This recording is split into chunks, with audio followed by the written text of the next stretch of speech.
Boa tarde a todos. Vamos iniciar a entrevista coletiva com o técnico Rogério Ceni após a vitória por 2-1 sobre o Água Santa pela 9ª rodada do Campeonato Paulista. Primeira pergunta, repórter Ivan Drago, Rádio Transamérica. Rogério, você perdeu para a partida de hoje mais 2 jogadores com problemas musculares, Alisson e Diego Costa. Você está preocupado com esse tipo de lesão mesmo rodando o grupo? Quais os atletas requerem mais cuidados nesse momento? Boa tarde. Coincidentemente, os atletas que sentiram foram os atletas que mais jogaram nos últimos jogos, né? Tinham 3 jogadores que a gente se preocupava, Diego, Alisson e Sara. Sara ficou de fora hoje, entrou só na segunda parte do jogo. E o Diego, que teve uma sequência de jogos, junto com o Alisson, que vem jogando a maioria dos jogos. É o que eu tento explicar, que se você colocar o mesmo time em sequência, você começa a ter grande chance de lesão. Eles treinaram 10 minutos ontem e infelizmente sentiram desconforto. Vão fazer uma avaliação melhor durante essa semana para ver qual é a gravidade, se vai precisar ficar algum tempo fora ou quem sabe já possam estar presentes no jogo contra o Corinthians. Marcelo Lima, Rádio Energia 97. Boa tarde, Rogério. Hoje foi um jogo em que o resultado foi mais importante do que o desempenho, que não foi dos melhores? Bom, o desempenho, todas as vezes que eu vim responder, eles nunca são dos melhores em nenhum jogo. Hoje, de fato, acho que a gente não rendeu tanto, principalmente no segundo tempo, não conseguimos render, mesmo trocando os 4 homens de frente de uma vez e tentando dar mais energia. Nós não conseguimos tanto finalização no segundo tempo, uma equipe também jogou bem fechada, muito alta, né? Boa na bola aérea. Hoje o resultado ele era importante para assumir a primeira colocação do grupo, conseguimos esse objetivo, mas em matéria de qualidade, de ser um jogo vistoso, ele deixou o primeiro tempo ainda com algumas coisas boas, o segundo deixou um pouco a desejar. Márcio Torvano, Rádio 105 FM. Rogério, seu próximo adversário vai ser o Corinthians, que agora é comandado por um técnico português. O que você acha de ser o único brasileiro entre os treinadores dos 4 grandes de São Paulo? Eu lamento, acho que tem ótimos treinadores no Brasil, mas também cada clube logicamente faz a contratação, o mercado é livre, tanto de ir e vir. Um dia nós também vamos poder, quem sabe, ocupar um mercado estrangeiro novamente.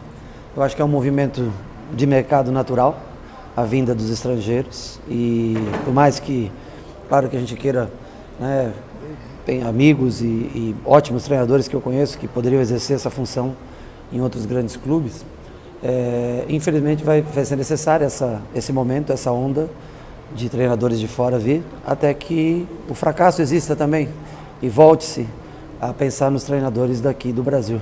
Porque quando vai vir tantos treinadores assim, alguns também vão fracassar, como é natural no futebol, equipes mais fortes se sobressaem, equipes que não têm um poder aquisitivo tão grande ou não vivem um momento tão bom, tendem a fracassar. E quando você tem vários treinadores nessas funções, também vai ser deixado em aberto o fracasso de alguns, e aí o mercado vai voltar. Já teve a época dos treinadores jovens, teve a volta dos treinadores mais velhos, teve agora o mercado sendo aberto para estrangeiros, e faz parte do mercado, a gente tem que encarar dessa maneira.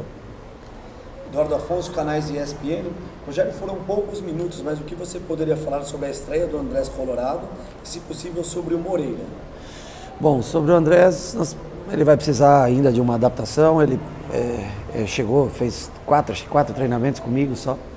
É um jogador características que eu gosto, bom passe, pode ajudar muito em bolas aéreas, tanto que a disputa, se eu não me engano, o segundo gol é ele quem ganha, né, a disputa na bola.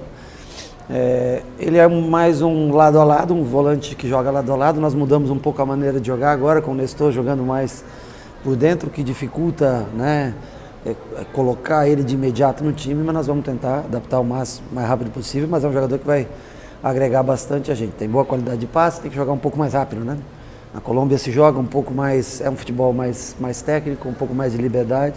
Aqui não, o futebol é mais pegado, mais rápido, então ele vai ter que também se adaptar na velocidade de passe, mas é um bom reforço pra gente. Moreira, eu vi o Moreira jogar logo quando eu cheguei no São Paulo Sub-20, São Paulo e Flamengo, não sei que fase era do Campeonato Brasileiro, se eu não me engano, Copa do Brasil, não sei, mata-mata, acho que era semifinal, se eu não me engano.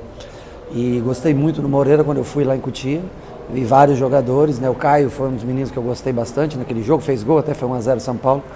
E me impressionou muito o Moreira pela regularidade, um jogador bem equilibrado, 50-50, sabe apoiar bem, mas sabe defender bem, ambidestro, inteligentíssimo, um menino que tem desejo de vencer, gosta de treinar, gosta de escutar, gosta de aprender. Teve a sua oportunidade hoje, eu acho que fez um bom jogo. Para um garoto de 17 anos, eu acho que elogiável a postura dele dentro de campo hoje. Bruno Carvalho, Portal UOL. Boa tarde, Rogério. São Paulo não tinha uma sequência invicta de 6 jogos desde a reta final do Crespo. A que você atribui esse momento do São Paulo depois de um início de temporada em que chegou a frequentar até a zona de rebaixamento? É uma equipe que acho que corre mais riscos que aquela, tanto que essa invencibilidade ela é cercada por muitos empates, se eu não me engano, eu não tenho certeza, mas eu sei que tem vários empates. Esse time é um time que acaba perdendo jogos, porque é um time que arrisca jogar muito mais do que aquele. São características distintas, mas importantes. Nós tivemos um grande jogo, que foi contra o Santos, um bom jogo contra o Campinense, especial primeiro tempo, e também tivemos oscilações, como o segundo tempo de hoje, que não foi bom, como o segundo tempo da Campinense, que caiu um pouco de intensidade, depois de 16 finalizações no primeiro tempo. Mas eu acho que é importante para dar confiança, assumir, né, essa primeira posição. São mais 4 jogos e nós vamos precisar de pontos. Tem 2 clássicos seguidos, né? A Ferroviária está só 4 pontos atrás, o São Bernardo com a mesma pontuação, a diferença no saldo de gols. Então era importante hoje que a vitória viesse, mesmo jogando às 3 da tarde num campo, um gramado até bom de se jogar, não é dos piores, mas não pode aceitar vir jogar 3 da tarde num 30 e tantos graus. Também é difícil você querer que o teu time renda os 90 minutos, né?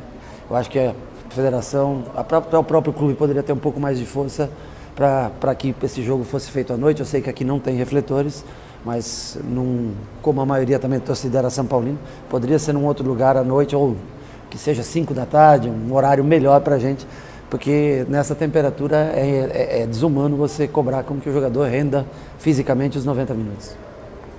Guilherme Pradella, Rádio CBN. Boa tarde, Rogério. Gostaria de ouvir uma análise sobre o jogo. 2 tempos distintos, só uma finalização na segunda etapa. Um segundo tempo que parecia que não andava, com muitas paradas. Bom, primeiro que o árbitro picotou o jogo todo. Foi mal até, eu tenho dúvida até de expulsão, da primeira expulsão deles, tenho dúvida. Uma arbitragem que deixou o jogo mais lento do que já provavelmente seria por jogar nessa temperatura às 3 horas da tarde. Já por natureza, já é um jogo mais amarrado. Você vê jogos às 11 da manhã que não caminham o jogo. Às 9 da noite o jogo caminha, porque são 10 graus de diferença de temperatura, o jogo vai caminhar muito mais rápido. Então, assim, muito picotado o jogo, com faltas inexistentes para os dois lados, não é nem reclamando a nosso favor, não. É só que o jogo tem que fluir, o árbitro também tem que colaborar, tem que ajudar para que o jogo tenha fluência. Eles, logicamente, mataram bastante também o jogo, né? Um time forte fisicamente, isso atrapalhou para o jogo ganhar ritmo. Marcelo Bassérgio, Gazeta Esportiva. Rogério, no último jogo você havia indicado que Luciano precisaria de mais tempo de preparação para voltar a atuar, mas ele acabou entrando hoje novamente. Por que a mudança de planos? Não, muito pelo contrário, é exatamente o que eu te falei. Eu pensava começar com o Luciano este jogo. Devido ao que eu vi no jogo contra o Campinense, eu resolvi novamente manter o Luciano no banco e dar minutos para ele. O que eu não posso é querer 90 minutos dele agora, porque eu acho que todos podem, é claro, não discuto aqui a qualidade técnica do Luciano, mas que ele ficou muito tempo parado e é necessário que ele vá se adaptando, entrando 20 minutos, 30 minutos, né, dessa maneira. Eu fiz as 4 trocas porque eu achava que poderia dar uma intensidade maior ao jogo. O time também se fechou mais, o Água Santa se fechou mais e nós não conseguimos dar um ritmo maior na partida devido também à temperatura no dia de hoje. Mas o Luciano teve seus minutos que eu quero pôr para o Luciano para jogar, mas eu preciso dele bem fisicamente. Enquanto não tiver, é difícil colocar mais minutos do que ele está tendo. Osmar Garrafa, TV Gazeta. Rogério, nos 2 clássicos já existe a possibilidade de um rodízio menor na equipe titular? Não sei, cara, não sei. Essa é uma coisa que a gente vai analisar na volta dos jogadores e treinamento durante a semana, ver o desgaste. Como eu te falei, os jogadores que vêm jogando em mais sequência são os mais propícios à lesão e tudo que nós não queremos é perder jogador por lesão muscular. Então, não consigo responder, eu não tenho a resposta para você nesse momento, lamento. Felipe Ruiz, TV Globo. Rogério, boa tarde.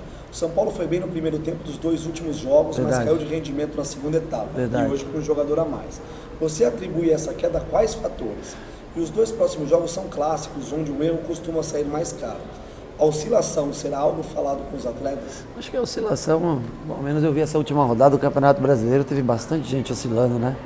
Eu vi bastante time favorito empatando jogos e não vejo assim, não vejo como o São Paulo tão diferente dos demais clubes no Brasil, ou da grande maioria dos clubes no Brasil. Sobre a primeira parte da pergunta, desculpa. Você atribui a queda no segundo tempo? Eu acho que o São Paulo jogou muito bem os 2 primeiros tempos, realmente, com o Campinense aqui. Eu acho que o cansaço é um fator que é preponderante para a queda de rendimento. E as equipes que se fecham bastante tiram a tua velocidade de jogo. Nós já por natureza não somos um time veloz, somos um time de construção, não temos essa característica de velocidade. E nós temos que construir jogo e às vezes o espaço, o gramado, quando não é um Morumbi, uma Vila Belmiro, por exemplo, onde o jogo flui mais rápido, com mais velocidade, a gente sofre um pouco mais. Temos que realmente melhorar os nossos segundo tempos de uma maneira geral. Em quase todos os jogos nós jogamos melhor a primeira parte. Leonardo Lourenço, GE. Globo. Rogério, boa tarde. Apesar da preocupação em trocar jogadores a todo jogo para evitar desgaste, já são 4 atletas com lesões musculares sofridas após o início da temporada. São casos específicos, isolados ou algum motivo mais amplo para isso? Na minha opinião, são casos específicos. Patrick, muito tempo parado, não estava pronto para começar a jogar. Teve uma lesão já no segundo jogo, vai precisar de um período maior de treinamento para não ocorrer novamente. E não é coincidência, os jogadores que têm mais minutagem são os mais suscetíveis à lesão. Como eu já falei, acho que eu respondi antes, o fato do Sara não iniciar hoje o jogo, o Alisson, que não iria iniciar o jogo hoje, infelizmente teve um incômodo, não sei a gravidade ainda, assim como o Diego, jogadores que vêm jogando mais jogos seguidos. Muita viagem, você vai lá nós vamos lá para Paraíba, voltamos, viajamos a madrugada inteira, aí é um jogo puxado de novo, 3 da tarde com essa lua. Então nós temos que ter cuidado para que os jogadores entendam suas funções e que a gente não prejudique o time pro ano como um todo. Não pensar só nesses primeiros meses e sim pensar no ano como um todo. Lili Nascimento, Record TV. Rogério, como você enxerga esses episódios de violência que aconteceram recentemente de torcedores contra jogadores, como os ocorridos com os ônibus na Bahia e no Grêmio? Reflexo do que é a sociedade no nosso país, reflexo do que é a educação no nosso país. Se tivéssemos talvez uma classe bem unida, parava tudo. Para, isso aí não é só, teve no Paraná também, né? Invasão em campo, tentando bater em jogador.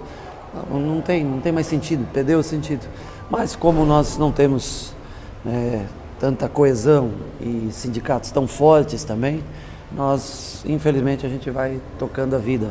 E aí fala assim, não, mas quando aconteceu, uma desgraça, já aconteceu, né? O menino do Grêmio teve que ir para o hospital, né? O ônibus atacado, se eu não me engano. Reflexo do que é o país, do que virou o país, do que o ser humano entende como vida. Infelizmente, nós não damos sinais de melhora como seres humanos. Bianca Molina, TV Bandeirantes. Rogério, o futebol brasileiro registrou cenas de violências lamentáveis na última semana. Qual a postura que os principais clubes do país podem ter para tentar coibir atitudes assim e evitar que o ano traga situações ainda piores? Eu repito, quando acontecer uma coisa assim, para o futebol. Se parasse o futebol, e olha que tem países que eu tenho certeza que pararia o futebol com acontecimentos como esse. Mas como não para e tudo segue, como muitos clubes também endividados e já toca-se da maneira que for possível, né? Então, infelizmente, se fosse sério mesmo, eu acho que deveria ter parado o futebol diante dos acontecimentos. Aliás, foram bem, acho que no mesmo dia ou em 2 dias diferentes aí, de espaço de tempo, acontecimento suficiente para parar tudo. Encerramos então com o Rogério. Obrigado a todos, uma boa tarde.